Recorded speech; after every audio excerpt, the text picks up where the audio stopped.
So Thank you. everybody put our thinking caps on. Um, Mhm.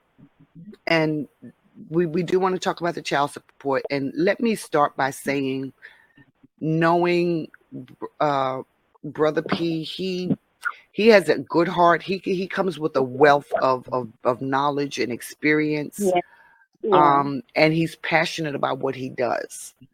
When you Yeah. add that to the fact of his age and how Mhm. he speaks, as he said, in allegories, parables, examples, analogies, with a little bit of street hip hop to it, if you will. Mhm. Mhm. Sometimes it doesn't necessarily come across, I think, the way he means it to come across. So I think we want to take that into consideration as we're kind of thinking about everything that was said. Right. And now, Mhm. the issue with child support. I mean, it's a real issue. Mhm. It is a very Mhm. real issue. We have women and men. Shall I go with Sister Hope? How she said, sport fucking and popping out Mhm. babies left and right. Mhm. Um, and there are a whole bunch of reasons why men or women find themselves before a family court judge because the other party is suing for child support. Mhm. Right. Or it may not be the other party, it may be the state that did it because one of them applied for some sort of governmental program. There are a bunch And of reasons why. mhm. So, one of the things I think the first thing we want to also keep in mind is it may not necessarily be fair to lay blame to one side or the other because both of us, he and I, both laid down Mhm. and did these babies. Mhm. Mhm. And Yeah. then life happened in between. Right. Right. So, let's keep those things in mind before we go in. And so, I'm going to shut up and let y'all do the do. Well, Well, first of I all, uh, uh, mhm. And okay. identify Well, yourself when you're speaking so that we okay. know who we're Okay. talking with. Mm-hmm. Okay. Well, this is Bree, and Thank you. when I called in, and I was talking to him and asking him the questions, my thing was, well, first of all, the language he was using was disgusting. So it kind of like put a damper on the message that he was trying to come across with. But Mm-hmm. my thing is, if they're having so many issues in Florida, which is an issue across the board with child support, there are laws. Each state has different laws about how they go about the child support. Mm-hmm. And that's the part that we need to understand because everyone don't live in Florida. So with that one perspective from Florida, it didn't do anybody any good unless they were in Florida. Okay. Right. That's a good point. I think he mentioned that there were a couple other states, Texas being one of them, and I can't remember the other. So was it New Jersey, I believe, that were very similar to Florida? Now I don't know because Mhm. I wasn't in Mhm. child support court. I let my kid's Mhm. dad skate away. If he did, he did. If he didn't, he didn't. I laid them, I made them, Mhm. and I made Mhm. sure they had what they needed.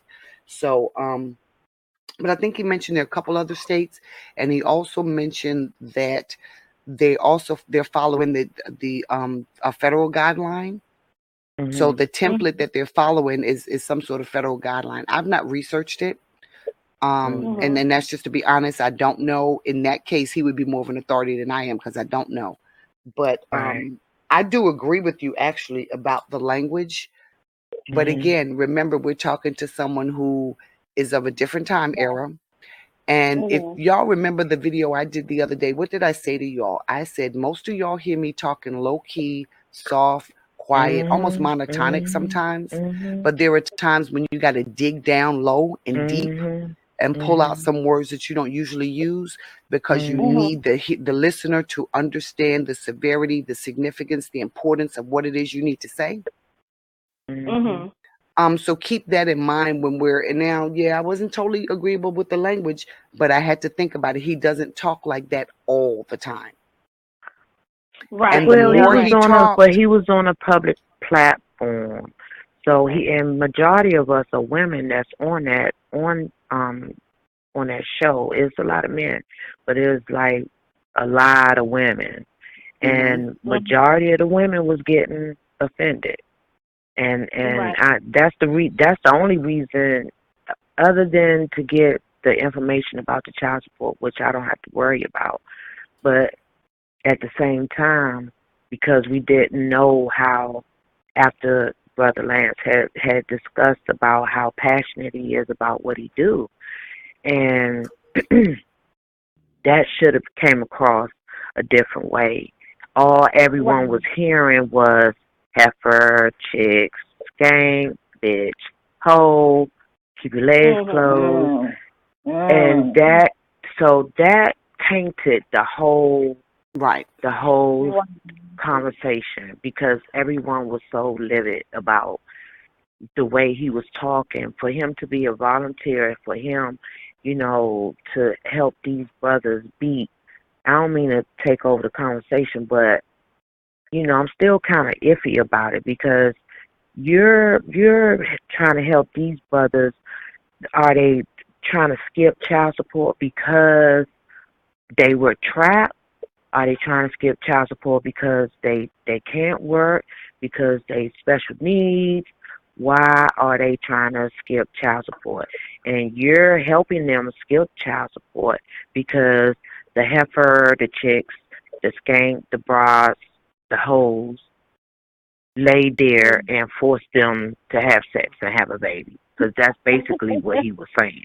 Sister BL, this little sister, you know, in the chat, I typed a question, when he was using the term heifer.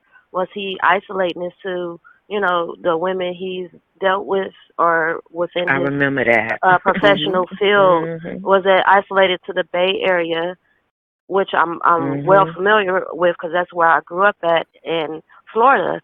And as soon as he started to answer the question, he said some key things that I wanted him to say. And that was, and I'm not defending him in any type of way, but off top he said, his choice to use that word, heifer, was his choice. And I looked at it in this term. Sometimes you kind of go out throughout your day and you mind your business and you being humble and all these things. People do certain things that give you the authority to term it how you want or call it how you want. Right. You get what I'm saying? And the one thing that he was hitting on was the law, specifically in Florida. And with some of the terms he used and how loose he was and everything, he's an OG, and the culture in the Bay Area is just a straight up pimp hoe culture. Okay. Yeah. That's just what it is. The terms and that information is important to know. And right. And so he don't mean no harm by it, because I don't remember exactly who said it, and I know BL, you did say it. Like, if it don't apply to you, so don't get offended by it. But at the same time, but at the same time, like one of the sisters just said, you on a public platform for us black folks. You want to still curve it. You still got to curve it, because it's just it's gonna be a little too tender for some of the sisters. But him breaking down the law, is beneficial to us. But something else that came to mind while he was speaking, is not making it easy for these brothers, because it takes two to tango. It's a matter of fact of us as a black culture. We so quick to rush down and lay down. We not even checking the facts on our own. Ain't nobody doing background checks on no brothers or no sisters to see if they mama crazy, they daddy crazy. Sisters don't know. Sometimes you get caught up in it and you don't know that you signing your name. Sisters don't know about the birth certificate, the social security numbers. They're not educated. So we gotta kind of give some people slack, and the fact that he is putting that information for brothers to be conscious and aware to do these background checks and not be so quick to give yourself up. And maybe in turn, the young woman you talking to, maybe you might put a seed in her head to make her think about, So it's the way people word things. We can't get too touchy, but Brother Political be going in on the sisters. Sometimes I be thinking like, man, whoever you thinking about, just let her go, bro. You know what I'm saying? You got your feelings hurt, and we know you got your status. We respect you and your seeds dropping, bro. Come on, bro. Show some love. That's what the problem is. That's what the problem is. He was let go. Can I? This is Kim. I'm sorry. I didn't mean to cut you off. You go. Oh, but like you were saying, like you said, growing up like in the Bay Area and stuff. So, someone else, that's what I was saying about different places where different people are reared and they grow up, It's different when you go to other places. And during that climate, that he grew up in. And then, like he said, he has a wealth of other things that he has done. Yeah, so, it's like I've lived in this white man's world. I've done it his way, and all like that. But at the same time, sometimes, I after the fact, and I was at work and I was thinking about that whole conversation, because I'm not gonna lie, I had worked. I came in, I was trying to listen. I dozed off listening, and I woke back up, and it was still going on, and that's how I ended up coming on the line. So I didn't catch all of that other stuff, and I, like I said, I go for right. It's not a matter of, well, I'm going to choose this side or that side. So I took what he said, and I thought about it this morning, let it marinate, and I was like, but it's kind of like how our parents, or I say our mothers, you know what I'm saying? Because that's usually the one that would be so raw, so uncut with us. If we had those type of mothers or those type of people in our life. Yeah, we've all had a mother or a auntie or something that her mouth was like, girl, put that bottle down, and but then you be like, oh, that's dirty. You know what I'm saying? Because she's going to speak it like that. She's going to say it like that. And that's how he comes out. So I think, like I was saying, if it don't apply, let it fly. I wasn't saying it like a punch. I was saying if you know you didn't break a window, why would you a hit dog hollers? That's right. I saw it in the chat, and I caught it when you said it. But my thing was, my thing was, and I wasn't bitter, but I was speaking for everybody that was wondering why was he so hard on the women and not on the men, because it takes two. And he continuously. Okay, go ahead. Oh no, I didn't want to make you. That's why I kept trying to apologize. But Lance had muted the phone, and everybody was talking over everybody. And like I was saying, sometimes I get so amped up, but I'm not yelling. Because box cutter, spit, and a bullet come with it. When you passionate and what you believe, you know what I'm saying? When you standing in your square is what that takes. You know what I mean? That's what that takes to stand in your square. And when you're checking yourself all the way around, you ain't got no booger on your nose. So, girl, bye. You know what I mean? A boy, bye. You're not going to get in my head with that mess. But that's what I was meaning by if it don't apply, let it fly. Because he's talking about, he was more or less speaking to the ones that are, you know what I'm trying to say, that apply to. That's what he was more or less saying. He kept giving the ones like you sisters, that are doing this, doing that. Now, I did hear that.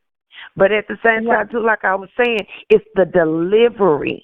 You can still say the same thing and it have all these different meanings, but it's going to mean the same thing.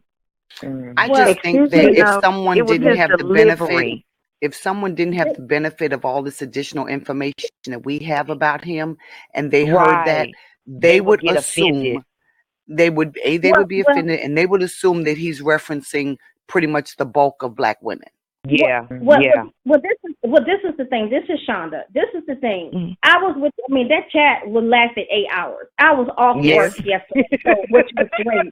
But I had a chance to listen. When I got in on the chat, it was 69 people watching, which means it was the beginning of the chat.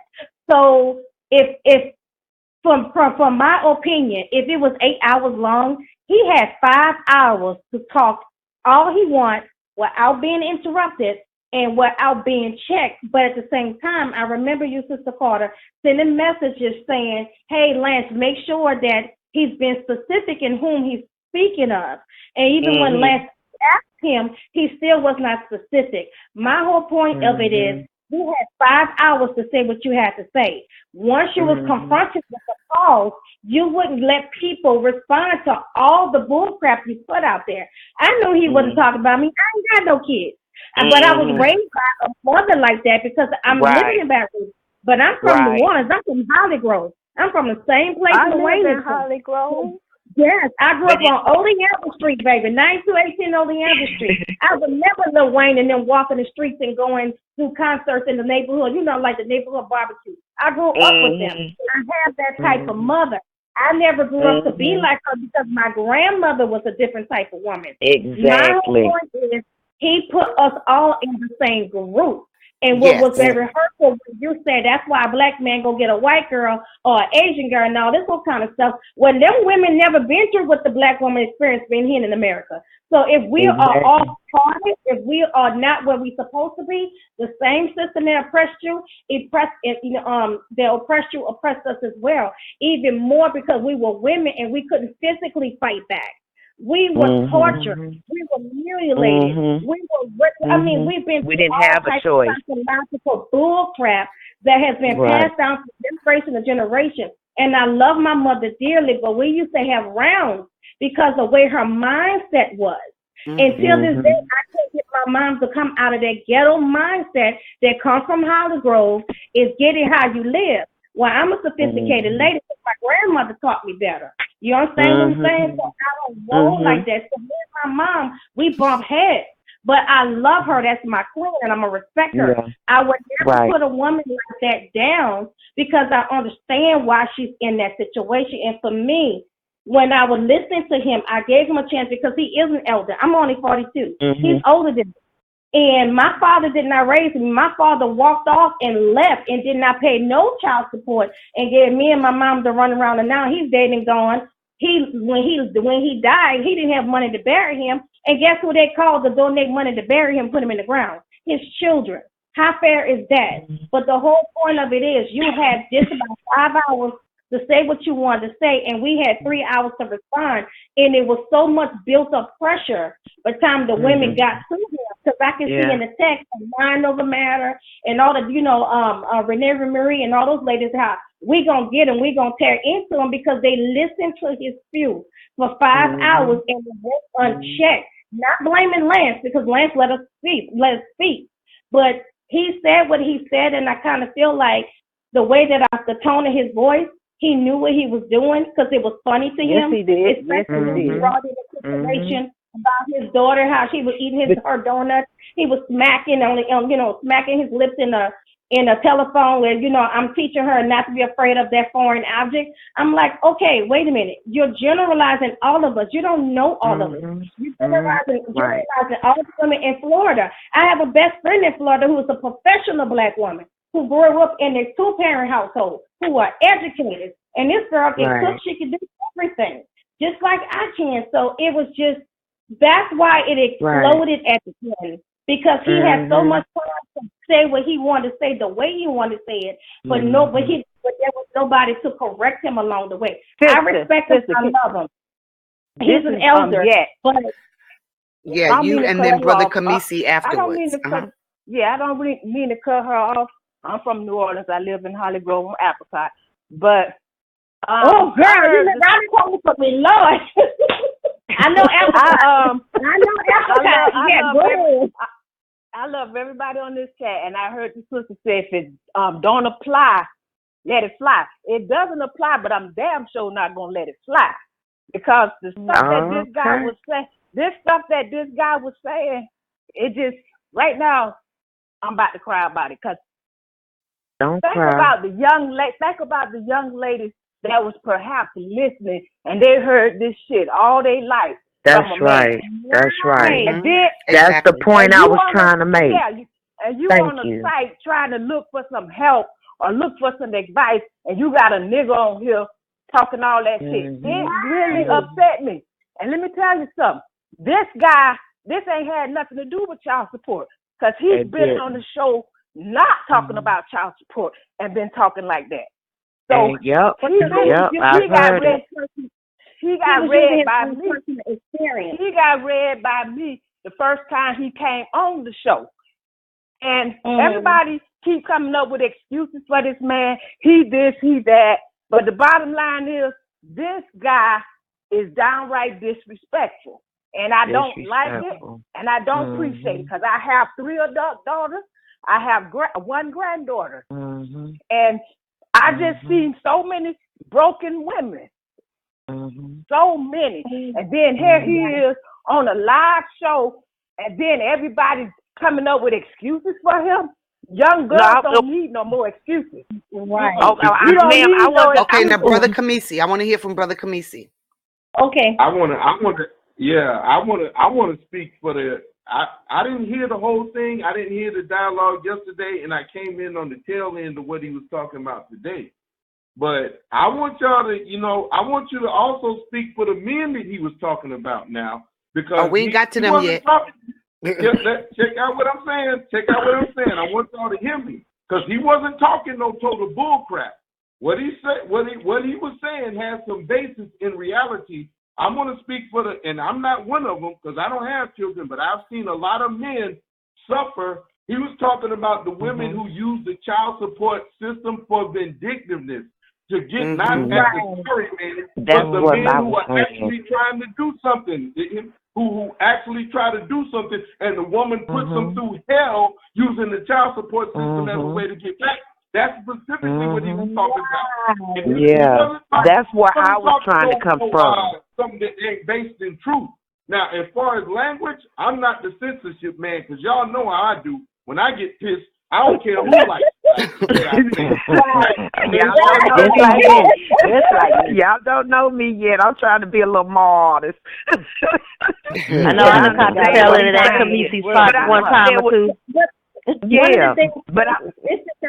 Just to Shonda again, one of the things too, and I'm gonna make this real as quick as possible. The platform that we're on with Lance Skirt Show, you're talking to conscious women. You're talking to women who are awakened, or coming to the beginning of awakening, or realizing who they are and what they are as Black guys, as Black women. You're not talking to women who need to hear that. You're talking to women who've overcome that or surpassed that. Exactly. We didn't need to hear that. They came through a lot of trauma. We needed to hear that. We needed to hear the law, what the law says, and how it applies, so we can teach the others how to do better. He was talking to the mature women, the consciously awakened women, who know who we spiritually are. We know that we are God as women. Yes. Now I want to finish what I was saying, because he's actually talking to the women who it applies to. Sometimes I think if you're intelligent, you need to fall back and let the man express himself. Now, I'm not, like I said, I'm not one for censorship. If the shoe fit, don't wear it. There is a certain demographic that he was talking to that is guilty of that. And now, and so you got to fall back. You can't just step on everybody's opinion, because there's people on both sides. I've seen a lot of men suffer. A lot of good men who try to be fathers to their children suffer because of and vice versa. Those men is vice versa. Right. Vice versa. But then this is Kim. Oh, I'm sorry. Can I say something? This is Kim. Now, see, that's what I was saying. So I wasn't trying to be like I said, a belly blow or nothing like that. When I was saying if it don't apply, let it fly. As the brother was saying, it was for those ones. Now, true, we are on a platform where you have a whole lot of conscious people, but you also have a lot of people that are still unconscious. And so, those are the ones. Can I say this? Please let me finish. Right. What I'm saying is, when it's like an eagle. An eagle is not fixing to be down here with no pigeon. So where his thinking is, the reception that he's receiving, or that bird is receiving, that's what I was saying. Because you do have some that's out there that are being tainted to society, and they're making it harder for the ones that's trying to reach out. Please understand where I'm coming from. I'm a very empathetic and compassionate person, and I had to come up out of that. I'm speaking out of pain that I went through, but by the grace of goodness. Do you hear me when I'm saying this? When I say that, to where you feel like you don't matter. You know what I'm saying? You matter, sister. You feel like, well, why am I here? Why am I bothering? And you have a whole lot of people like that. Hurt people hurt people. You know what I'm saying? Somebody that have hurt, they're not even conscious of the pain that they're spilling out and they're inflicting on other people. But that's the only way that they're thinking. That's just like a horse with those blinders on. Brother, so what I was saying, he's too smart. You got some people that are too smart. You know what I mean? What I'm saying, I'm not being funny. What I'm saying, too smart. You got a lot of people, and I notice in society, you got some people that go to school for umpteen years, and they dumb as a rock. Me. You know what I mean? Because they're book smart. They don't have common sense. They don't have street sense. They wouldn't know how to get out there and survive if they lost everything. I mean, everything. Wow. Some people have been so high up on pedestals to where when they get knocked down, they wouldn't know how to breathe because they've been so comfortable in where they're being. Some people are comfortable in their pain.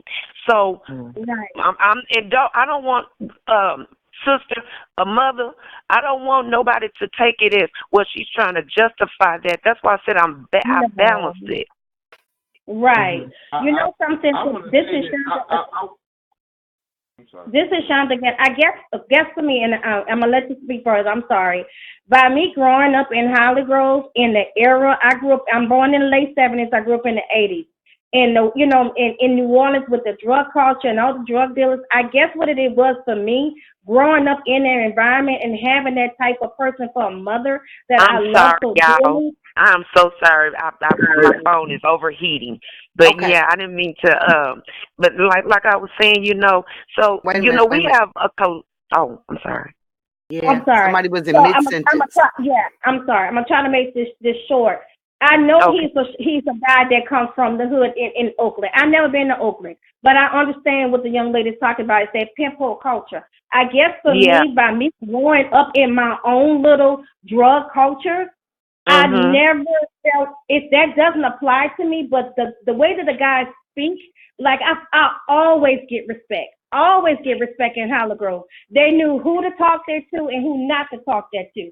I've always gotten respect from street dudes anywhere I go because the way that I carry myself. And I guess what it was for me, why it hurt me, I was putting myself in someone else's shoes. Exactly. That's what I'm saying. I'm not that type of female. I'm not that type of female. Street dudes don't talk to me like that. But I have never heard a street dude speak that way of any young lady coming out of Hollywood, where we live at. But did you hear his background too? Right, but see, he also let you know. What did he tell you?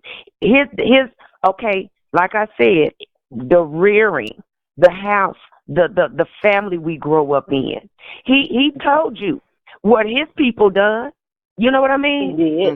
They were in them streets. So just imagine a child. That's like if I go get a puppy and I train that puppy to piss in the middle of this floor, and he better not go nowhere else. Oh, okay. If I take that dog anywhere else, that dog ain't gonna piss or shit nowhere else. I guarantee you. Excuse me. Right.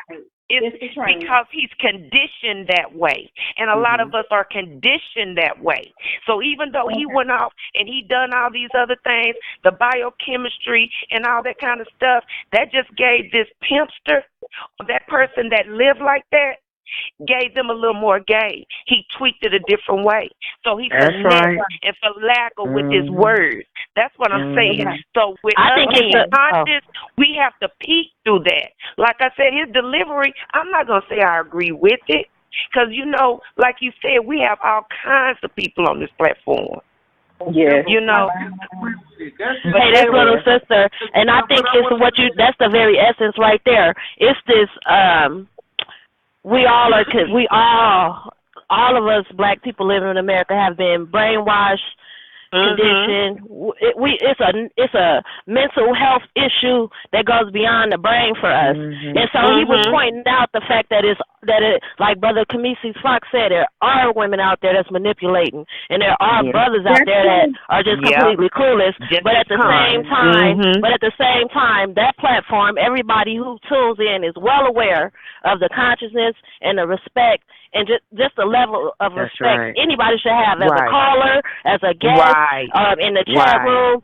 We passing information, and we got to do it in a loving way. And if anybody feel offended by the way the brother is delivering his message, we got the right to speak up, just like he got the right to use the word heaven. That's right. And so the other side. Okay. One at a time. I just want to end it right here. Go ahead, brother Fox. When I hear stuff, you also have the right to change the channel and just come back. Right. You know what I'm saying? Yeah. President Exactly. tell somebody they should let me speak. See, this is what I'm saying. Let me say what I'm saying. You know, you have the right to change the channel. Now, we all grew up with Eddie Murphy, Richard Pryor. Yeah, but that was funny. That was funny though.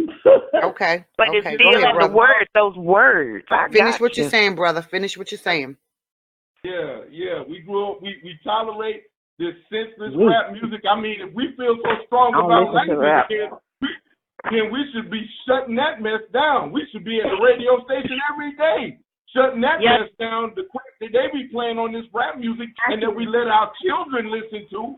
I mean, it ain't we though. It ain't we. But he says lightweight compared to that. But I do want to get around what I want to and see the reason we get caught up in this language. I don't even want to spend too much time on that because I think we should get past the language. Let and people talk about the issues. Let them express themselves and get down to the nitty gritty. Because when you get down to the nitty gritty, my statement is not the language. I ain't gonna never trip. I'm not gonna censor no black man's language. I'm just not. I'm not gonna trip on it like that, especially if I know what he's talking about.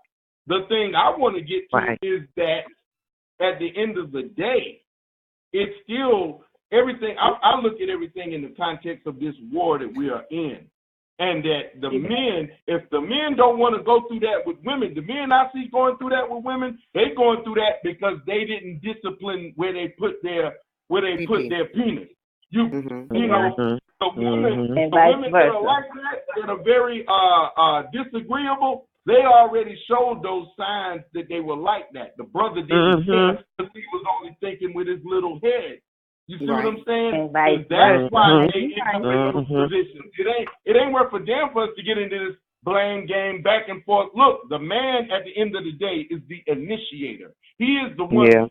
I don't know any women who are slamming men on the ground and hopping on their thing and having children. All right? And ain't no man gonna do no more than the lady let him do.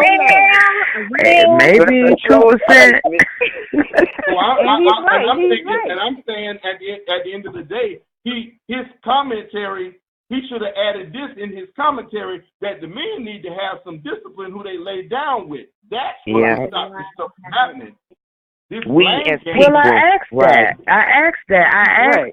What are they doing with the men? Why do the men get the pass?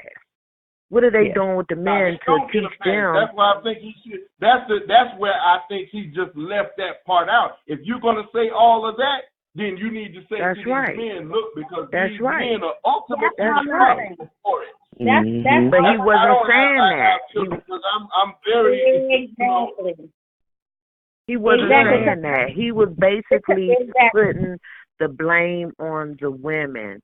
And as hard, because I have 6 grown children, as hard as it is to take care of children on your own with no child support, and you're trying to work and make sure they go to school, make sure their hair is done, make sure they're fed, make sure they have a roof, make sure your utilities is on. All of this by yourself. And for him to come out and... But you're different. You're not the woman that he was talking about. You? No, he wasn't talking about me, but I'm taking up for... But that's what... The women he was talking to and the women he was talking about, they do exist. Believe me. Yes, they do. I already know my son going through it. He didn't say all women. There's no need to take it as all women. I mean, that's... Right. Believe it or not, my heart goes out to the brother and the sister. My heart goes out to the brother and the sister. I just don't agree with the language. My heart, because I have a son, and my heart goes out to the brother and the sister equally. Equally. But I would never get on there calling a brother all kind of low down, dirty fuck niggas. I've never heard it on the show. I wouldn't do that. I wouldn't do that. You have to hear that. I wasn't raised to do it. I know how to do it, but I wasn't raised to do it. That's why it hurt me so bad to hear him talk like that, because I never heard of women. Can I say something? Like Can I say something? And this is regarding the language. The point that I want to bring out, and I thought I was trying to bring out, but everyone kept saying, if it doesn't apply, let it fly. Here's the problem. That's how many years white folk talked about a certain category of black people? Niggers, okay? The ones who, the thugged out boys, the ones robbing and stealing and everything else. The media constantly presented that small group on the news all the time. Every time we heard it was about them, it was about them. And the rest of us, it didn't apply and we let it fly. And now all of us have that reputation. That's right. Right. I guess with us, I guess what of this is sound. I guess with us, because they are outside of us. You know, they don't get us to this day. I guess with us, because we are a family, it hurts more coming from your family. I'm coming from the perspective of, I seen my mom and dad. They broke up when I was 3 years old. I seen how my father handled my mom. I seen how he handled me. He did not take care of me. I seen how my mom became bitter towards me because of it. I seen how we struggled. We were homeless sometimes. If it wasn't for my grandmother stepping in from time to time, I can tell you right now, I don't know where I would have been. My mother was a crack addict. My brothers ran the street because they didn't have any. Their fathers left them. My whole point of it saying is just like everybody say, it's on both sides. But coming from a person who still kind of struggle with a my dad just would never dare. And I can see my own insecurities at 42 because he was not there. That's what I was trying to come from. It's both sides. And I think we all was saying that. And like the brother on the phone said, he did not address that part. That was the problem. But most of the fault was being put. Most of the blame was being put on the women. It's as if it was her fault. She knew what she was doing. She seduced him. And now here's the reality of it. Yes, and I'm gonna go there with the language. There are some skanky bitches that get these guys, whether they in the club for one night or whether they've been going together for 6 years, however long it is, and you got all these babies. And as soon as he move on to someone else, you want to make his life a living fucking hell. That is the reality. You know what? And not enough of us are checking those women. Huh? Can I say something, please? Oh, go ahead. Go ahead. I was just saying that I still blamed, those skanky women like that. I still blame the man because the dude knew she was skanky, but he was just thinking all he cared about was getting his things off. And instead of having discipline, I'm saying it's an ultimate must that the men get some discipline and get some standards about who they have sex with. We all out here just doing it willy-nilly. And nobody, that's where I think we need to just take responsibility for it. We ultimately going to have to do that for this to change. Can I say something now? Good point. The reason where I was coming from, this is Kim, where I was coming from, and I see it from both sides. My mom was, like I said, was a teenage mother. Where I had my son at 17, my mom had me at 16. Like I said, I wanted to break that. And so, finding out different things, a lot of things and the curses, I know where they set in because I can trace it back. But looking at now, like you, and now my mom didn't smoke dope or nothing, but I thank God because with my mom being a young mother, my grandmother left her with my great-grandparents. That was the only structure that she knew. My grandmother went and got her when she was in the 4th grade. You imagine going to get a child in the 4th grade to babysit because you finally met some man that you married and you had another child. So my mom stopped being a child, a kid in the 4th grade. Wow. Okay, that's where that curse that set in. You get what I'm saying? And because she didn't, the love that she knew was back there. You see what I'm saying? These were, this was an Eastern Star and you know, and a Mason. So, you know, they were structured, you know, but she didn't have that. So my mom started running the streets. I can remember being a little tot, waking up in the middle of the night and then now that I'm a mother and I'm older, I didn't do those type of things. I've never, ever, not even to go to the corner store, left my kids at home by themselves. Never. Right. But then imagine a child. I can go back to 3, 4, where you waking up and my mom, it tripped her out because she's like, you remember that? I'm almost 50. And I remember a whole lot of things because you don't forget things that have been done to you or something that have affected you. Okay, getting to where by my dad. My dad was one of those, he put that nut in her and he burnt off. I have always been there, and rest his soul, he's dead and gone now. But my dad got up and I looked just like him. Now, my dad would go and get her and drop her off in my big mama house. Wow, it's another one. You know, she light bright and got all the good hair and all like that. But for him to later in life disown me and to make it seem like, you know, my mom was just, and I don't blame her. We talk and I'll just be real about my feelings. I say, you know, mama, she just wanted to be loved. So she fell into that passiveness. You get what I'm saying? Yeah, because I get it. When you're not getting any love, when you're not getting any attention, it'll be easy for Joe Bloom to come over here and whisper in your ear and tell you how fine you are, how good you look, because you're not getting that type of attention. So those that have been blessed to have a grandmother or a neighbor or a somebody to try to tell them something because you've been blessed. You see what I'm saying? There's other ones that have not been that blessed. Well, it's a lot of dysfunction and a lot of families is no perfect That's family. What I'm about to say. We are dealing with some kind of hurt, some kind of trauma, some kind of pain. And yours ain't no different than mine. Because I might smoke cigarettes, but you drink. What makes that better than what I do? This one might eat more, and this one might have a little more sex. What makes your sin or what makes you do different or better than what I do? Oh, I smoke a little crack, but you smoke, you shoot heroin. I'm better than you. How is that? How is that? Because it's still damage to your body. You know what I'm saying? But sometimes we get so wrapped up in me, you know what I'm saying? We lose touch of what somebody else is saying. They're really, if you really peek through muddy water to see dry land, they're really reaching out. They're really crying out. They're really trying to get somebody else's perspective to try to have, should I go left or should I go right? You know what I'm saying? This feeling that I'm feeling is not right. But then to be able to have somebody, anybody, because there's some people that's not that blessed to have none of that, and those are the ones that, you know, I don't believe things just happen. I mean, you know, oh, this is playing, that play.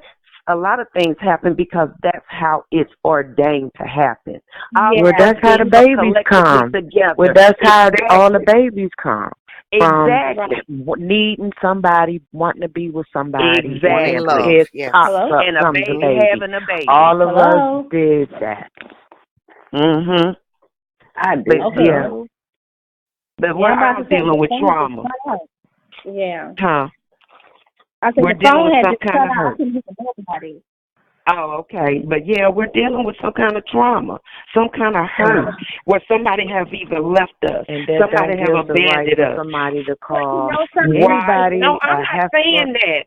No, I'm not saying that. No. I didn't say that you said that. I'm talking about what I'm saying is I'm not saying I totally agree with that. You know what I'm saying? Because some people take offenses to this, but I can't tell you how to express yourself. Because that's all I'm trying to say. We like brother was saying, everybody have their own way of expressing themselves. Right. But at the same that's time, just his way. We may not like it. Even if he was narrowing it down to just Florida women, that still don't give him the right, even though he's working with men, to degrade women in Florida. Oh no, I'm not. I don't care where they at. I don't care what they're doing. That's the point I'm trying to make. Right. No. I know you're not saying that. I understand. I have a question towards that. That's little sister. How would we feel if instead of brother political, there was a young educated sister who had experience and years in the field of child support and legal issues? How would we feel, or how would the brothers take it if we were calling, niggas and,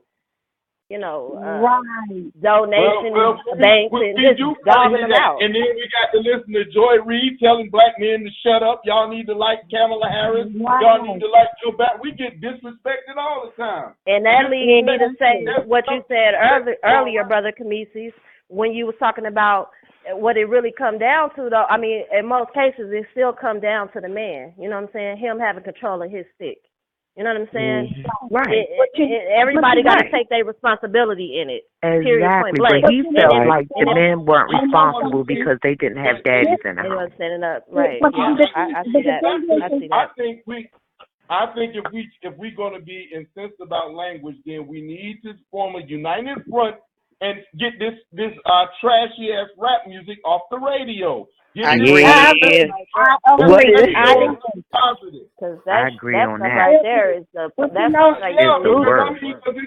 That ain't even music. It is not. We're lambasting somebody about language, but look at what we're agreeing to. Look at the music that we're allowing the children to listen to. We got young M.A.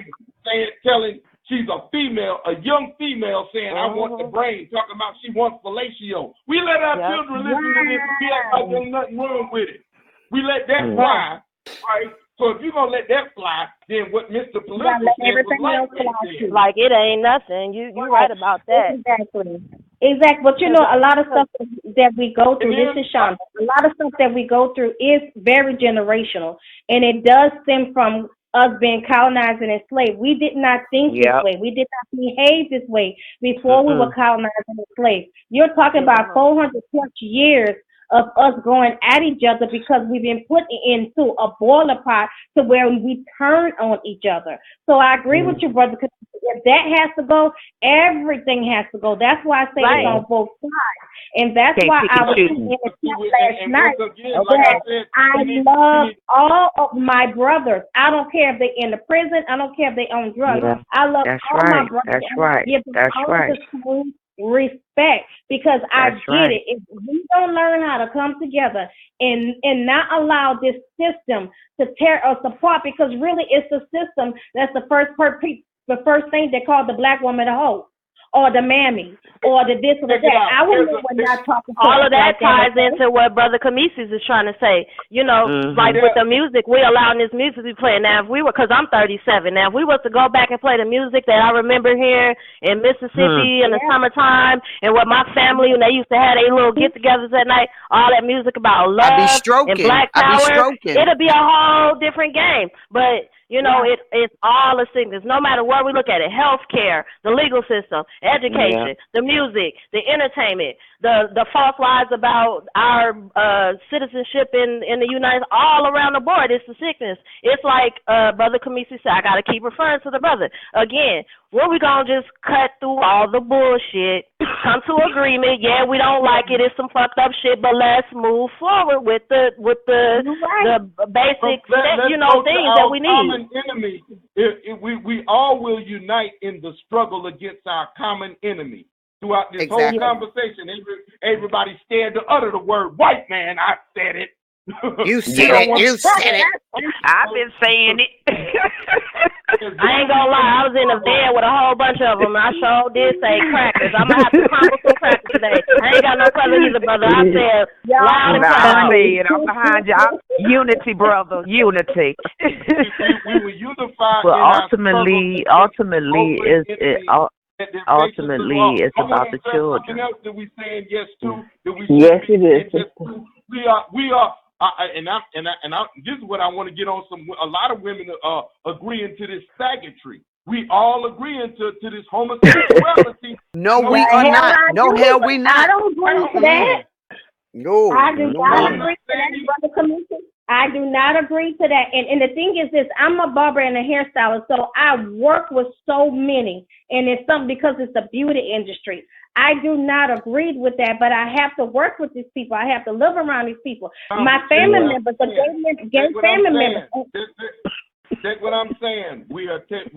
Look. I deal with. I'm not on a war path against gays. All right. I listen to Yvette Carnell. I listen to her. She's supposed to be a lesbian, but I ain't got nothing to do with why I listen to her because I think she's on a good mission. Here's the deal. What I'm saying is, we don't ever have to go along with agreeing with that being a natural lifestyle. If it was my own son or my own daughter and they were like that, hey, I love you, and because I love you, I'm gonna tell you this: you have a defect and you need help, and I'm gonna do what I can to help you. But what I'm not gonna do is I'm not gonna say what you're doing is normal or natural. It absolutely is not. Right. And we are taking a passive stance against homosexuality. Yep. As soon as somebody asks us about homosexuality, instead of us saying it's wrong, we shouldn't do it, it's bad, instead of doing that, we'll fall back and we'll say, well, whatever people do in their bedroom is their business. And no, I don't think we should take such a passive stance because as we take steps backwards, they're taking 2 steps forward. What I mean forward. Is, if you agree with them, if you agree with them that homosexuality is normal or natural, what they'll do is say, okay, so now we're going to teach it to your children in schools then. You see what I'm saying? I think what bothers me is being forced down your throat. It's just put in your face. That's what I'm saying. What you do in your bedroom is whether you straight or you curvy. It's either or. That is not my business what you do in your house and in your bedroom. But then at the same time, too, I got a choice on what I turn on TV. I don't want to see 2 women or 2 men kissing on TV. Right. I don't think it's right. To me, I don't think it's right. And then, to each and their own. But, this is years ago because I kind of saw this coming.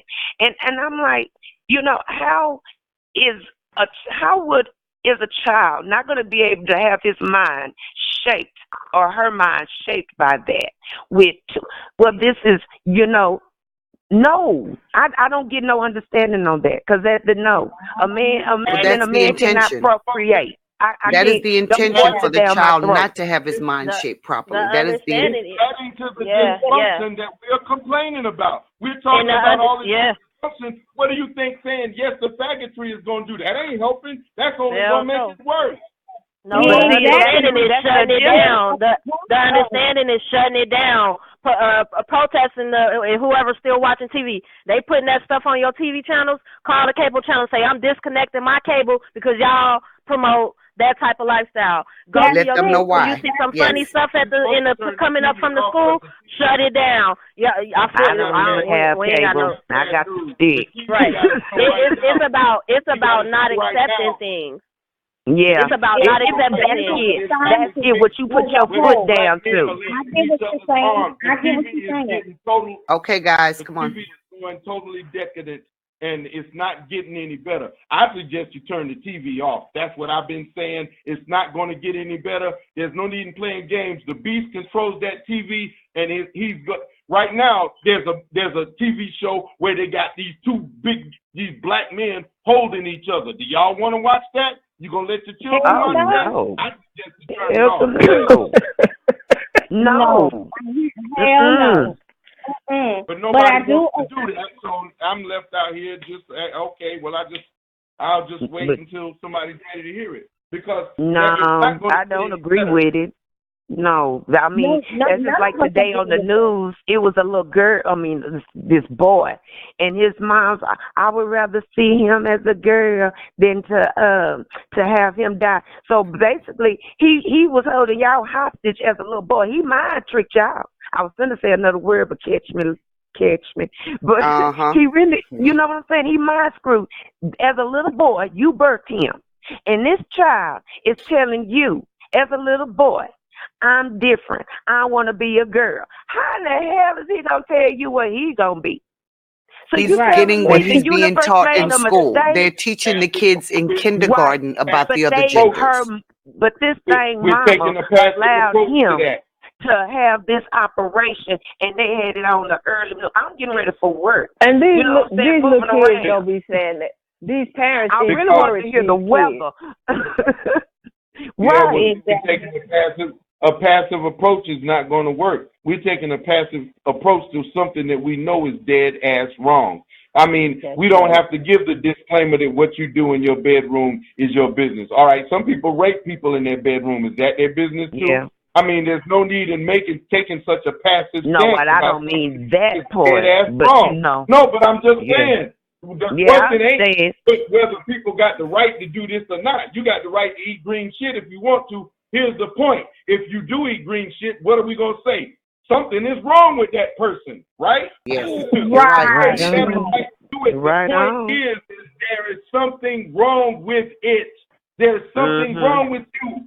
And it's embedded to homosexuality and pedophilia because homosexuals have to reproduce. They can't reproduce physically, right? So they have to reproduce mentally. And how do they reproduce mentally? They got to go at the children because a big grown man, you ain't gonna turn me into no faggot. You know? Exactly. So you got to go at the children. So it is tied to pedophilia and rape. Exactly. That's what happened to one of my little cousin. He's a male. He's a twin. His twin is a sister. All of a sudden, we started to see him being very, very feminized.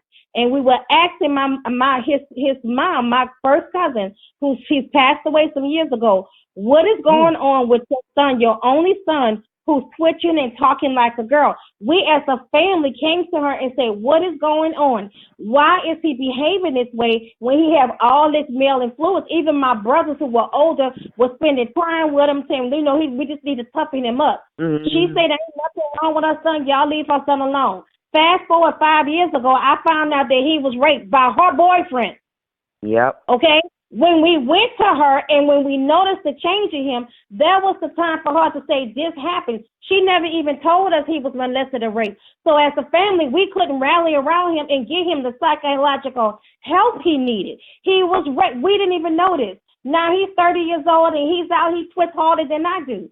But I pulled him to the side. Of course, I love you. I don't agree with this. But at the same time, he doesn't know that I know he's been raped. He don't want to talk to me about it. So we never, as a family, got a chance to help him. So now he's openly gay and he's around all the other children in the family, and they're going to think that this is okay. And my family doesn't agree with it. But what do you do when family keeps secrets? Our business is our business. That's the thing right there. The family secret.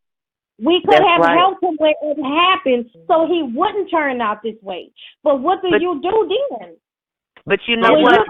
You just hit on something real good, though. You see how black men, those of us who say we're straight, we're conscious, we don't have time to be arguing about the past and, who's blamed. Look at what we got facing in front of us. Look at what we got to do. Look at what we're fighting. Getting these children right, getting these children off this sick-ass rap music, that's a full-time job for both of us.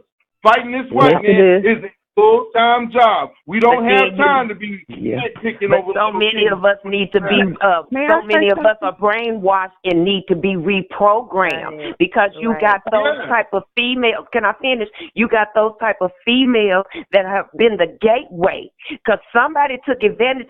They prey on just like they're prey. They predators, super predators. Those are super predators because they sit back, they lay in wait, they play people like a chess, a chess pawn or something, to get an opening. So he'll get up under her to get to them kids. You know what I'm saying? And then she's in denial because she's in denial. She don't want it to come out. And then, you got kids. Kids don't see no wrong in their parents. Kids don't see no wrong in people, not until they get older. Kids are the best game players, and I say it like that to say this, because their minds are being shaped by every little thing. A child don't come here knowing how to run game. He learned that from somewhere. A child don't come here being prejudiced against somebody else or having these hang-ups and all this baggage. A child doesn't come here like that. They get damaged along the way. And those kids become hurt adults that prey on somebody else, that prey on those young ones like that. And that's the saddest thing. A lot of us... The public school system is another thing. That's another thing. We got to rescue these children from the public food system. The public food system is these behaviors too. These teachers and everything. They're trying to push homosexuality as a curriculum. They're making it okay. So, yes.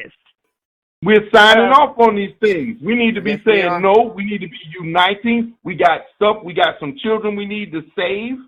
If we're going to be about this business, we need to be about this business. One thing we don't have time to do is this blame game and this little petty argument game, because there's enough blame for us to go on both sides. Something I've always wished, I have different things that I wish I can just see. You know how they did the movie, I'm just saying the movie Black Panther, but I'm just saying a place where it's just all of us. You know what I'm saying? Just all of us. But where I was saying, a safe place, somewhere, but then people don't, different ones, these young mothers, I can count on my hand the select ones that attend their kids, to find out what's going on. You know what I'm saying? PTAs. But I'm saying something like that in all these different little cities where each of us stay, you know what I mean? To where we can have these like something like I'm trying to say like a chapter deal, to discuss what's going on, curriculums for our kids, because some people don't know where to go. Some people want to make changes and they don't know how to start. They don't know how to put one foot in front of the other. They're coming out of that. Some blueprints, some instructions, some templates, some how-to, some step-by-steps on how to do certain things, okay? That's what we're in the midst of now. That's what we're in the process of now. We need to replace the public school system, because I can tell you this, the teachers are like surrogate parents. They spend more time with the children than some of the parents do. And that just means the parents, the men and the women, mothers and the fathers, have to engage the children a lot more. Spending time. I'm sorry, this little sister here in the DFW area, the charter school that my daughter was going to, majority white. In her class alone, it was only 3 students of African descent. 2 of the girls, my daughter, and then 2 other girls, they were African. One was Nigerian, and the other family, I think, was from Kenya. And, we would have our little side talks outside of class. But when I volunteer at the school, like for me to really go outside of my daughter's class into another class and search for the Black parents. Hey, why y'all ain't up here at the volunteering in the lunchroom, Or why y'all not at the school? We having a social over here at the whatever. Why y'all, I'm tired of being the only sister showing up and having to crack my whip on these fools all the time. Like, a lot of them don't even pop up on they pop up at the school just to see what's going on. I'm not talking about when they in trouble. I'm talking about just social needs in. and issues with the school. I think it goes back to a topic you guys are kind of hitting on, and BL, I want to say this is a super good topic for certain age groups of people. I'm going to just take, for example, myself. My mother, my grandparents, we got our roots in Mississippi, and we relocated to the city, to California. I really think it's true that if you don't have no seeds planted in you from like down south, roots that originated, your family roots originating out of slavery, like if your mother and your grandmother, your great-grandmother, y'all all grew up in the city, and all y'all know is this trap life and this ghetto life, your whole family, your whole line is damned for doom. Unless, the child got a spark. Aside from that, most of us ain't got no clue of where to start, where to look, where to go, don't know how to interpret the information that's out there, don't know how to research, don't know how to read, don't know how to write. They don't know how to do nothing because they don't have them southern roots, some truth. You know what I mean? They can connect back to passing away, and that's where those generation, that generation was, they. I'm talking about. I remember having to snap peas, pick greens, and all like that, and being a young girl, and then just sitting back in the yard, in the yard. I guess that's why I like the country, but. I grew up in the city, but I have peace of mind when I can go to the country, But those type of roots. But California seem like they migrate because that's just like a melting pot of a whole lot of different people. And then they get so adapted to how those Southerners allegedly are there, then they become just like them. You go anywhere and you're right. Hence, Mr. Political. You get what I'm saying? But as far as us not knowing where to start, we ain't going to know where to start longer as that TV is running. You can't think. We got to get that man's mouth, all that noise and crap out of our living room. Right. I don't know how many of us watch the TV. I don't see how you do it. You got all that noise. You got the white man all in your living room, all in your living space, and you can't think for yourself. And that's another thing. I'm offended. Y'all talking about the Mr. Political. I'm offended by everybody, everything on TV. I'm offended by Issa Rae. I'm offended by them shows that Oprah want us to watch. All these old dumb shows. I don't watch none of them shows. All them are black men hating women. The whole television is anti-black. All set up. And I get turned off when I find black women, or it's targeting the black woman, separating the black family, or targeting a black man with the gay agenda. That's all TV is about. Period. Poison. Yeah. That's 24/7, it. And 7 days a week, 360. Yeah. I get offended too. Stop the bleeding. If we're gonna stop the bleeding, we got to say none of that crap. $150, $200 a month on cable. Oh no! Yeah. It's crazy. Girl, I got so mad. Some people are doing it. I can understand having the internet in your house. That's ridiculous. But all that other stuff is just uncalled for. You just don't even realize how you sitting down in front of the TV and you just getting zombies. You just giving money away that could be going towards something else, or investing in yourself, or investing in something else.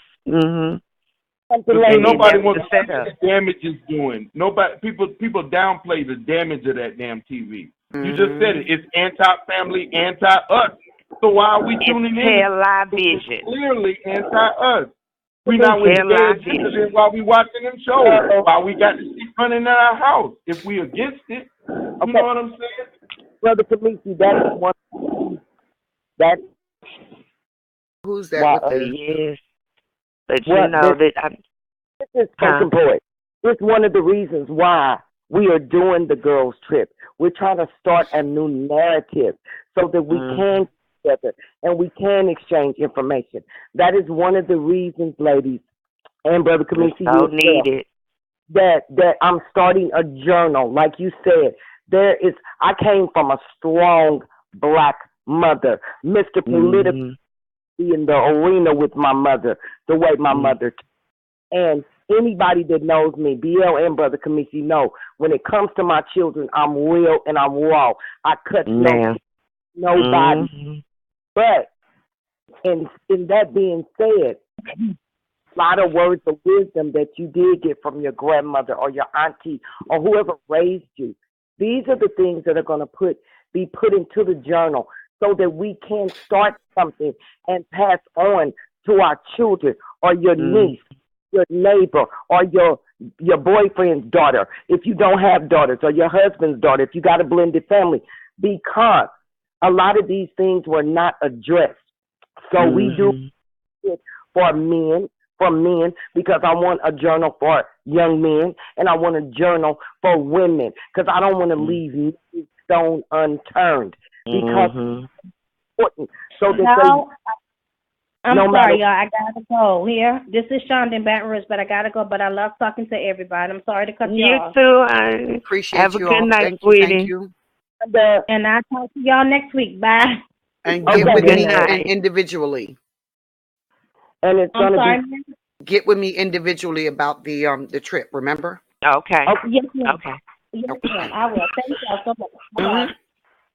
And it's going to be something as well, Brother Kamisi, where men like you and other conscious men, they can give us the input on things that men need to know. Because I know, as being a single parent, and I also was married as well, but a lot of times as a single parent, I could only teach and raise my children from my point of view. And a lot, I would have to ask a man some, different questions. When my father was alive, I could do that with my father because I was raised with my parents. But when he passed away, I had to ask someone else, and they may not give you the right information or whatever. So a lot of times I know myself, raising two boys, it's a lot of areas I lacked in, and I paid the price for that of not having a father around. And even when I was, my husband didn't have children. He married me with 5 children. He was a wonderful provider, a wonderful parent in the best aspect that he could be, but not having children and coming from a family where his mother didn't work, his father basically ruled the house with an iron fist, wasn't a lot of love and attention and affection showed in the house. So he know how to show that. He saw it reciprocated for me and how I showed it to my children, but you can't be what you haven't been shown. Exactly. That's right. And this smelly vision is dangerous because the smelly vision is no joke. It's trying to separate us. It's doing a good job. So are these movies. And we can't, like she said, we can't grow up and get into loving relationships. Look at the children. Let's look past ourselves. Let's look at the children. What example do they got? They ain't got no example. They ain't got no example of being together. The TV don't even show them being together. You know what I'm saying? It's just like they handed low self-esteem from birth. They birthed with low self-esteem already, and the odds already been against them. Right. But that's where we come in at. Fuck the TV. Yes. Shit, they showing us no way. We have to be the change that we want to see in them. So, that are in relationships, we have to show them what love is and what natural affection is between the man and the woman. I ain't talking about the stuff. Between the man and the woman. We have to show them. Yeah, we made a lot of mistakes as parents because I'm the first one to stand in line. You know me, BL. Yes, honey. Out my shit. That's why those journals are going to be so important. When BL was going over the notes, it blew my mind to hear that because for the last month and a half, that's what I've been doing, keeping a journal for my daughter, stories, recipes, little pictures of flowers and all these different things. This little sister. And I got her dad keeping a journal, and I got him to ask his dad and his mom, and I told my mom, and you know what I'm saying, I'm trying to get everybody in the family to keep journals for our younger generation, like these personal stories that they can have from us about whatever and don't sugarcoat nothing. Keep it 100 with them, when you filing your taxes, this is what you're going to go through. If you're single, if you do whatever. As a young woman, when you start going to get your checks and all these different things, like, it's so important that our kids have these handwritten notes in journals from us. Not, Mama, tell me about this, or somebody tell me about this picture. Mom, no, they got the story firsthand for them from us. That's going to be such a highlight of the trip, I think. My granddaughter gonna love that, because she asked me. She's with me a lot, my son's daughter, and she asked me, Granny, what was you like when you were a little girl? And I told her, I said, it's so funny because I was just like you, because she reminds me so much of myself, and so I stay on my son about, setting an example for her, and he has 2 girls and a boy, so. I got blessed that there was a male figure that, he could talk to, he can turn to. But I know I prayed about it. I that's all I could do, because being a parent or just how to do it, there's no handbook on it. So it's like a trial and everything. But you know what you want for your child. You want the best for them. And like I told them, I bumped my head so you don't have to, but that doesn't mean you won't, because, you have to walk in those shoes. I can't soften the cushion for you, but, I just want you to weigh the options. Think about what you're going to do before you do it. And that is true. Like for my sons, each one of them has a child. And my older son was married and had his child, and my younger son wasn't. And he's got a baby mama from hell. But like I told them, because I'm a poet, I told them, if you don't wrap up and strap up, you're going to get a bitch to act up. That's just how it's going. That's what I told him about that. When he told me about that last one, he told me, Mama, I got a boy. I said, damn that. I said, look, don't bring no more here. Don't bring no more here. I hope this is it. And that's not for the good women out here with substance who may have had a slip up or made a mistake. But like I told my daughter and my sons, don't be involved with nobody that you would not have as your wife or your baby's mother or father. That's right, because those usually be the ones that are pregnant, the ones who usually do ties up. My grandmother used to say, don't lay down with nobody that you don't want to deal with for the rest of your life. Mean it. That baby come along, that's a lifetime commitment right there. So you attached to that other person that helped them get here. But like at the end of the day, like Brother Kamisi said, I don't give a damn if y'all get along or not.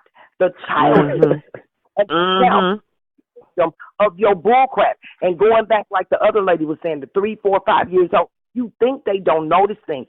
It starts when they're like a kid and they're yes. It started in the stomach. In the stomach, they taking in everything. Okay, one at a time. And the grew up in this dysfunction. So even if the relationship between the mother or the father, at least work out something collectively for the benefit of the child. If you can't get along, sometimes you're young, you don't know, you're impressionable, a baby comes.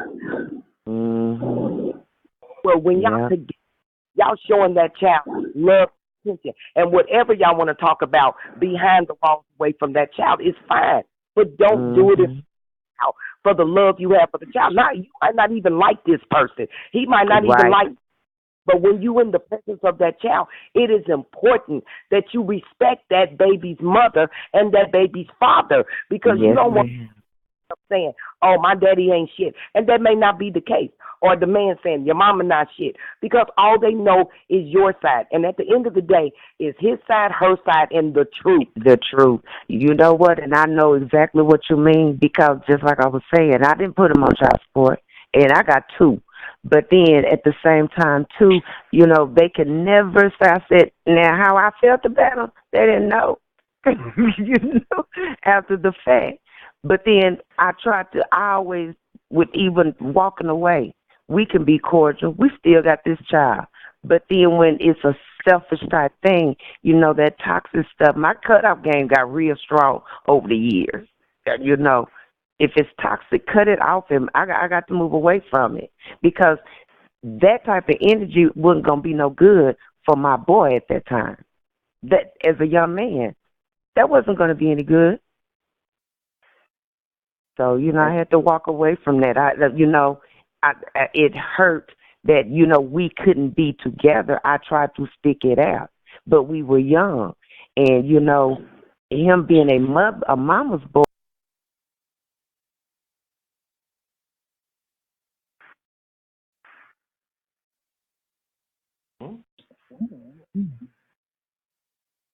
Hello?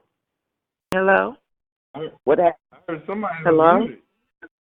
I don't know. It Hello? said unmuted. You didn't say everybody was muted. I heard Well, I somebody guess say so. you've been muted. That's what he said to me. BL. Yeah. BL muted. Is BL still on? BL. Sister Carter? Oh, something Maybe happened on she her muted end. herself. She probably Yeah. muted herself. Yeah. You know, she said she was having to mess with it a little bit. Okay. I just Yeah, hope she was having a problem with the phone. eventually unify as a culture and let this world know, especially our younger generation, this TV is poisonous to these children. I don't care what you try to watch. It's supposed to be designed for us, by us, but when you look at it, it turns into a shit show. And I was telling Brother Kamisi this. I was talking about Ayanla. Okay, she had a story about 3 guys, and their dad was a heroin addict, and the mother had died, and they was trying to reunite and do a DNA. But I couldn't even really focus on the show because, like I told him, it was 45 commercials about tampons and clean ass. You know what else bothered me? The Viagra commercials. You know, I say, you know, why do they always talking about male stimulant. It was something, I was leaving the gas station, and it was some new pill. And I'm like, you know, this is on the radio. I just turned it off because I usually listen to, like, at that time of morning, Joe Wilson in Willis. And yeah, I was like, what is going on? The targets. Right, it just It's targeted. Well, but in the long run, it messed them up. In the long run, after a while, it won't even work for them. But that's the thing. No matter what you try to watch, even if you try to watch a show that's supposed to have good content, you are bombarded with 45 commercials. You really not watching a show. You watching commercials with the show in between it. Because soon as you get focused on the show and you try to watch it, out to the damn commercial, then you done lost your train of thought. So really, average out about 45 minutes. It's supposed to be an hour. So not even 45 minutes. You know, with all the commercials. I record you know, my shows. When I was in college, and the commercials used to come on, like the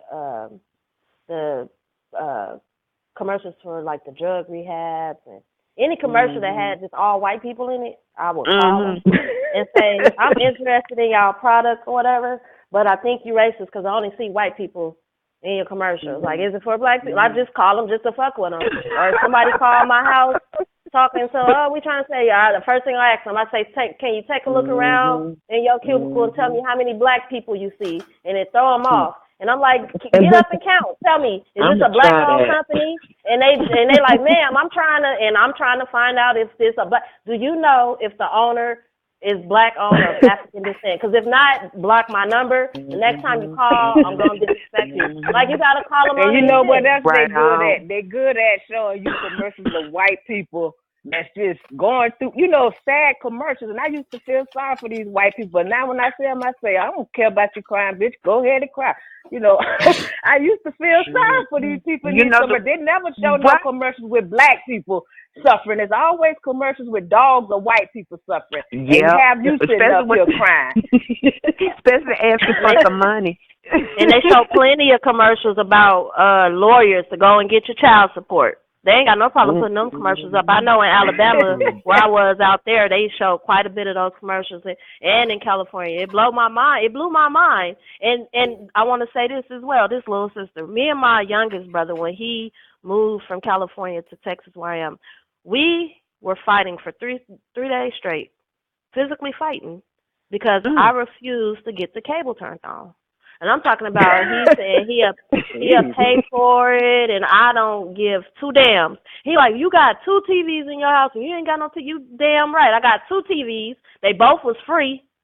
And if you ain't getting on YouTube or doing something beneficial, playing some music for the house, you don't turn it on. I don't care about football. I don't care. Where your check at from that shit? Because until you can show me a check from the NFL, I don't give a hell. Too damn or no fools. Brother Kaminsky, are you still here? Yeah, I'm still here. Yeah, but you know, I noticed too that they have those commercials. This Kim, I noticed for your funeral arrangements and stuff. You know, or like getting insurance before they show the black family with them ugly ass wigs. But then when it's something else, they show the white family, you know. And now they throwing the little mixed kids off in there. Well, there's always an agenda. The problem is itself. The commercials, the shows, all of it is against you. All of it. All of it is trying to defeat the family. All of it is an attack on black manhood and womanhood and familyhood and unity. All of it, the whole thing, all the noise, and once you peep that it's totally against you, I don't see how you can sign off on it and call yourself conscious. All right, if I expect unconscious people to do it, no, they're not. You can't remember the last time you watched a show where it was a wholesome black complete family doing good things, doing things together for the good of their black community. You don't see that. They ain't about to show that. And the fact that they're not about to show that.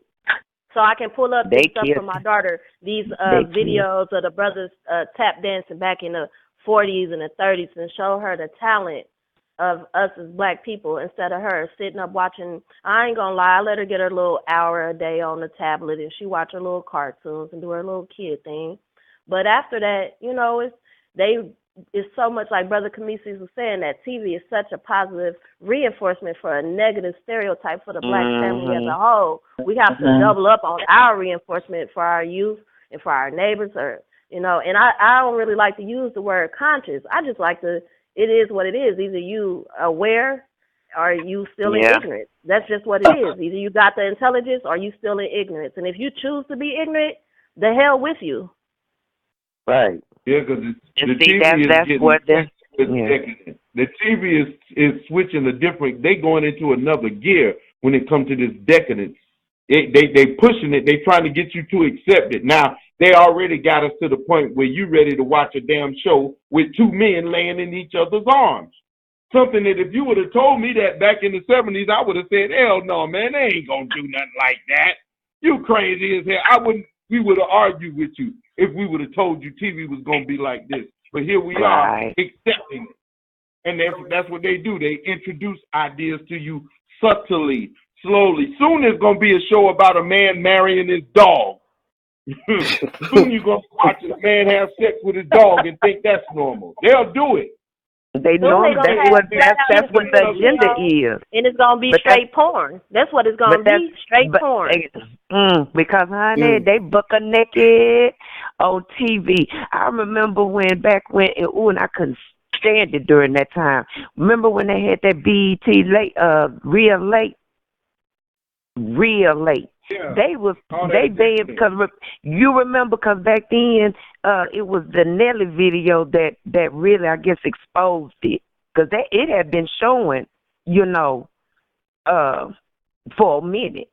And then when he did that, when he did that video with that girl with that with that piece of yellow string, that all of a sudden they blew that up.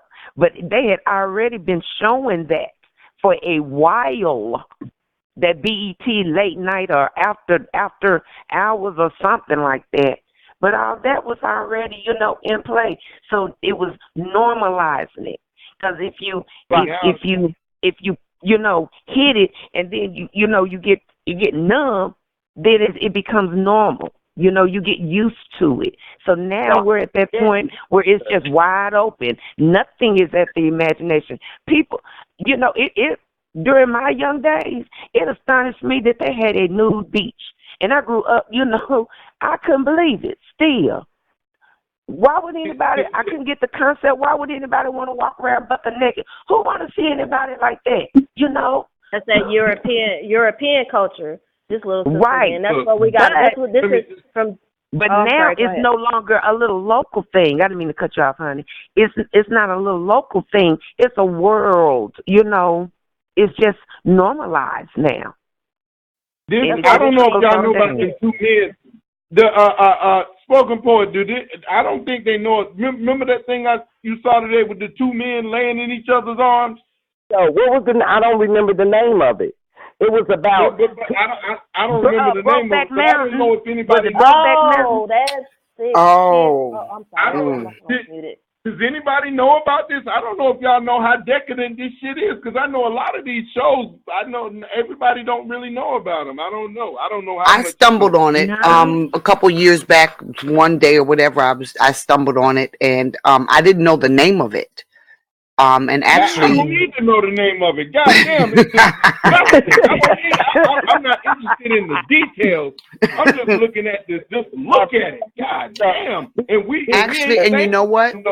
I was able to, once I got over the concept of it was two men, I shut off the fact that it was two men, and I watched the love story, if you will, unfold and how it happened.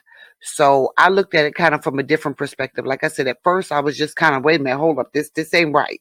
But then the more I continued with it, and I just watched the literary stuff, if you will, behind the scenes of the fact that it was two men.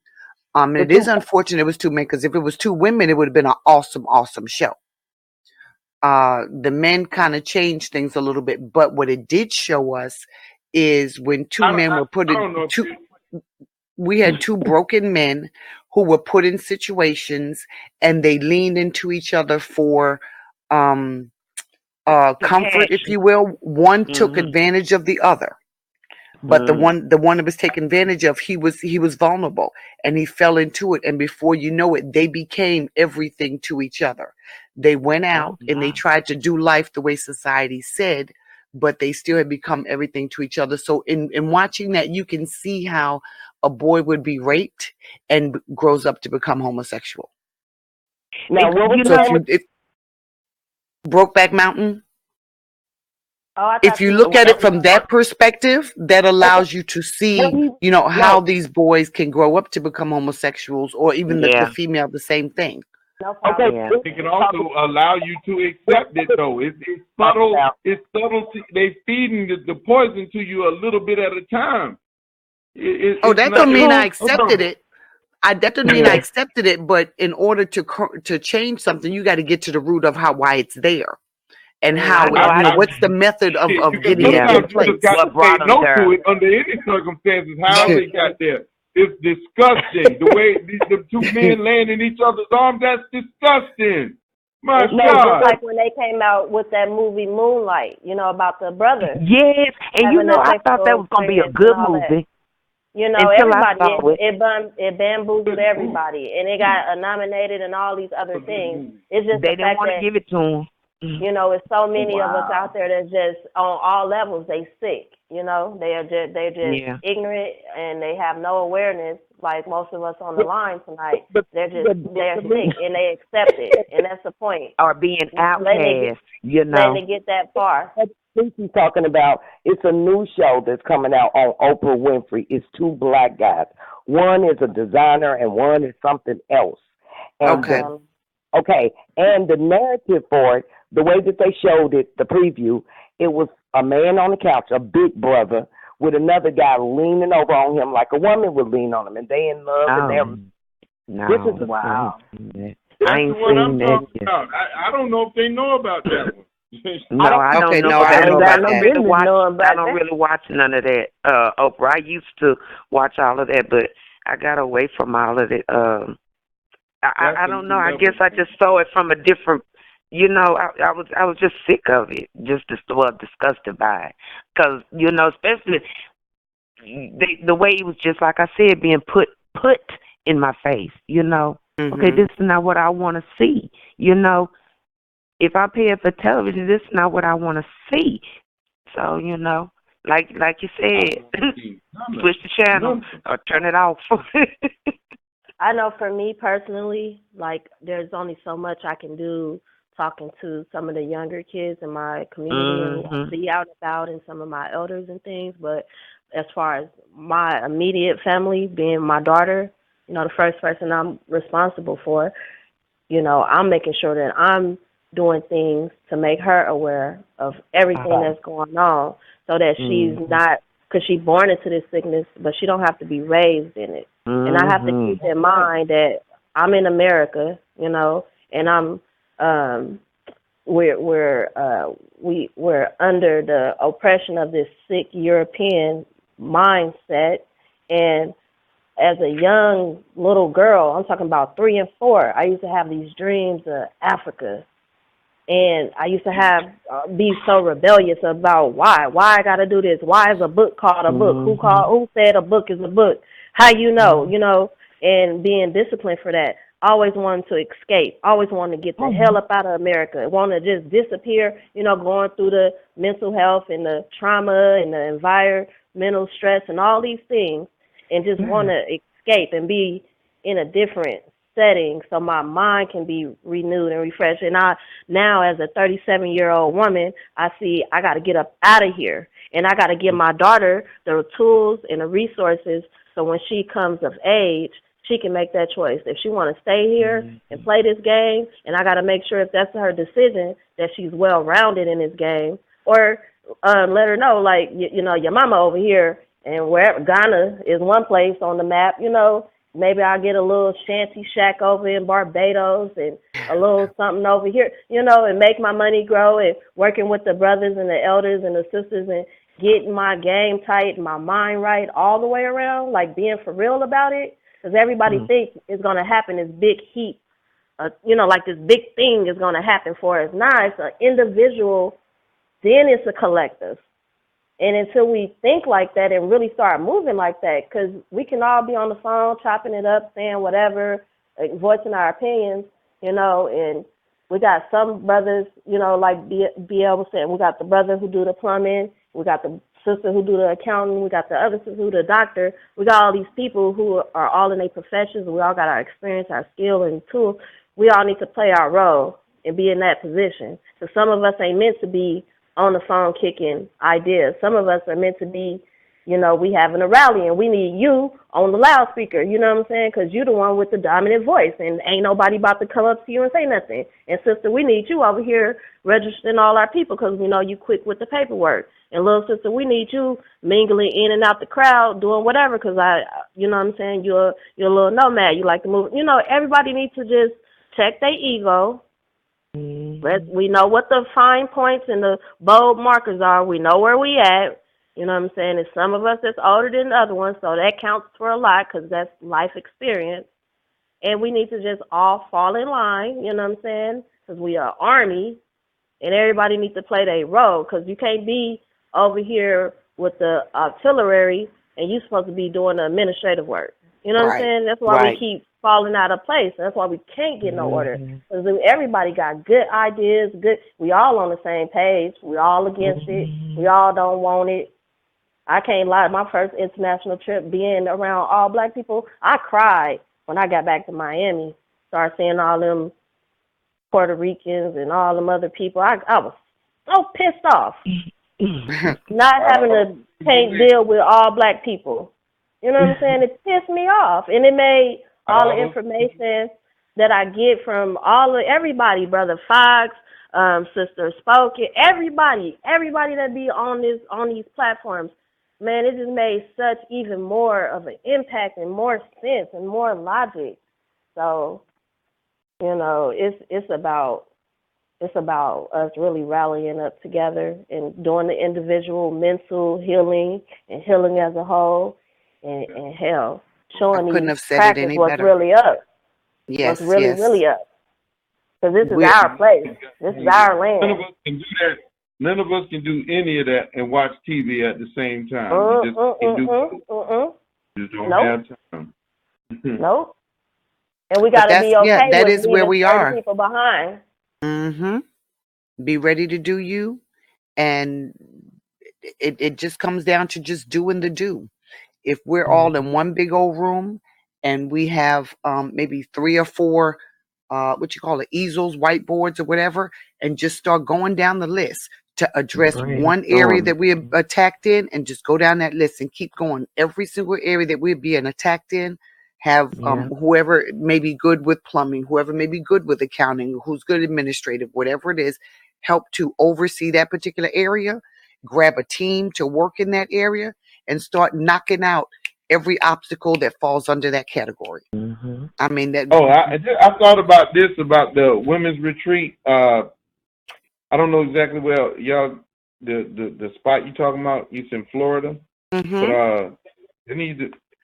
Yeah, they need to. I'm always thinking about security too. You know, like wherever women are gathering, you know, there needs to be some security. I don't know. Brother Kamisi, you trying to come hang out with us? I volunteer to do security. You know he want to, because you know Lance is going to be there. So that is such a great pointer.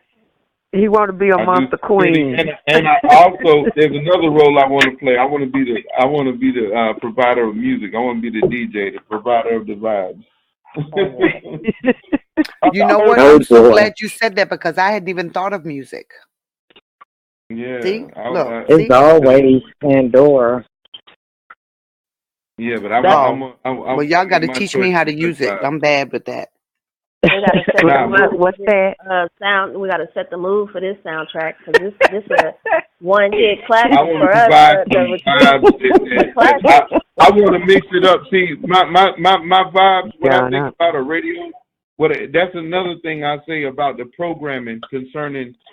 Everything I'm dealing with is programming. So what I'm saying is the radio stations. I really want a radio station, and I want to be that one radio station that mixes all of the music together. Like Pandora has categories. If you pick an artist, it'll play all of the artists in that category of music. I want to play black music in all of its categories, meaning I want to be able to one pen, I want to play some Erykah Badu, and if I want to go back and play some Sam Cooke, and if I want to jump up and play some Grandmaster Flash, and I want to jump up, I want to jump around. I want to jump back to some Mount David. I want to go forwards and backwards. And what does this do?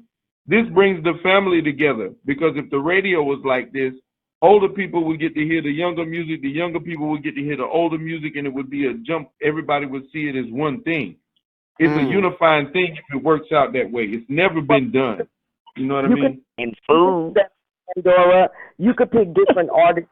You could put different artists in, and you can shuffle it, and it'll still play back and forth. It'll go back and forth. That's what I do.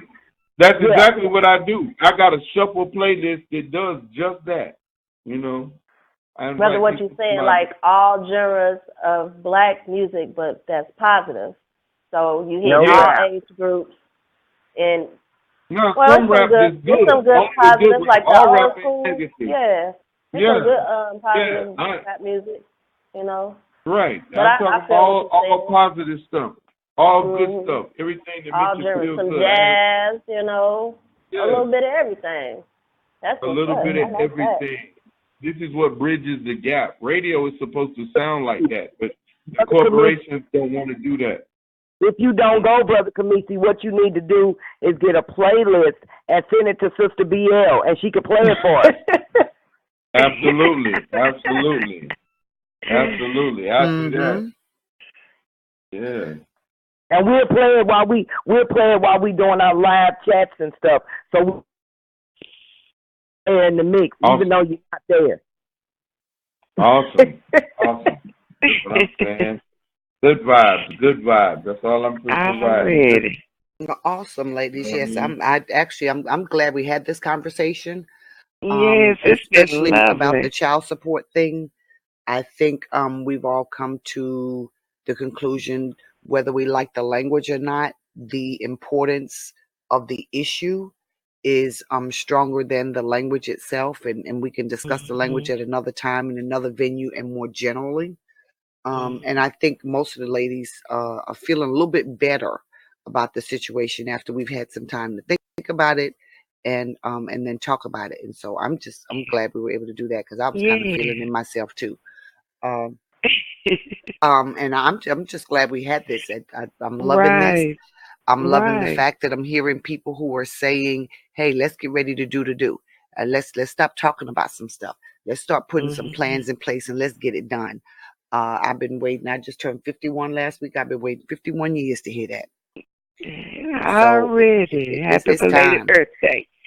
It's just, well, thank you. You know, I guess you could say I'm kind of going on the downhill stretch. And so I would like to see some changes before I close my eyes. I know that's these schools, yes, the kids are being taught. That's something actually here in Texas. I've been to Austin already. Several of the teachers have been rallying at the State House because sex education or homosexual gender, whatever the heck they call this stuff they doing, has been introduced at the kindergarten level to the children. I don't know if you all know, but I did do a couple videos maybe about 6 months ago on some of the children's books that are very clearly sexualized, referencing things like pussies and beavers, the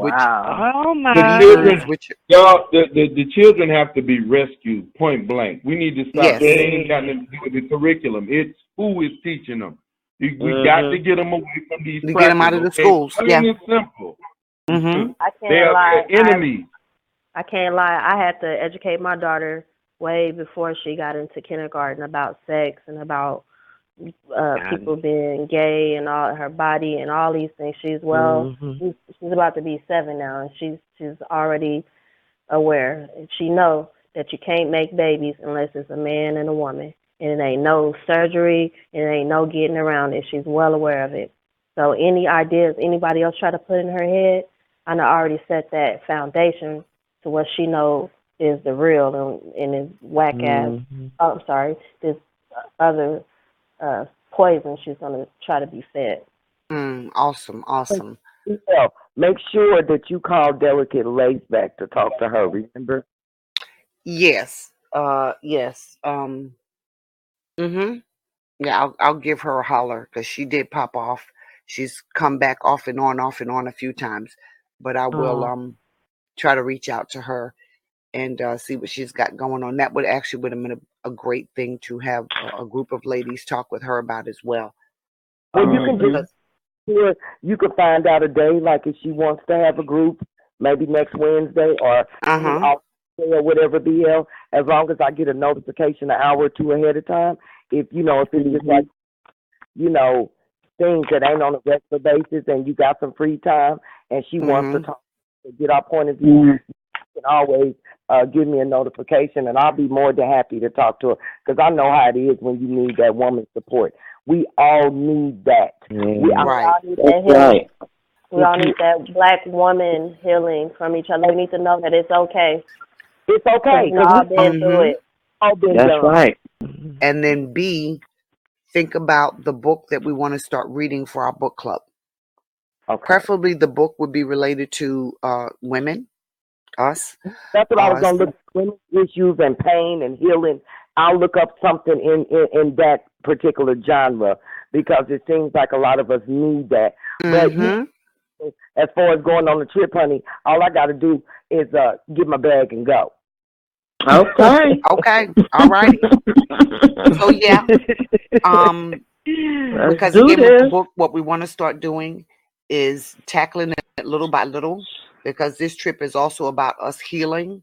Again, we can't get anywhere. We know that. You can't love anyone else until you love yourself. You can't fix anyone else until you fix yourself. We can't fix the problem of our communities until we fix ourselves. And all of us are at different levels of fixing. And the intent of course, is when we get there, it's kind of what happens in Vegas stays in Vegas. So we want to create a safe place amongst our sisters. Right. We can say what we need to say, feel what we need to feel, cry, yell, scream, stomp, whatever it is we've got to do.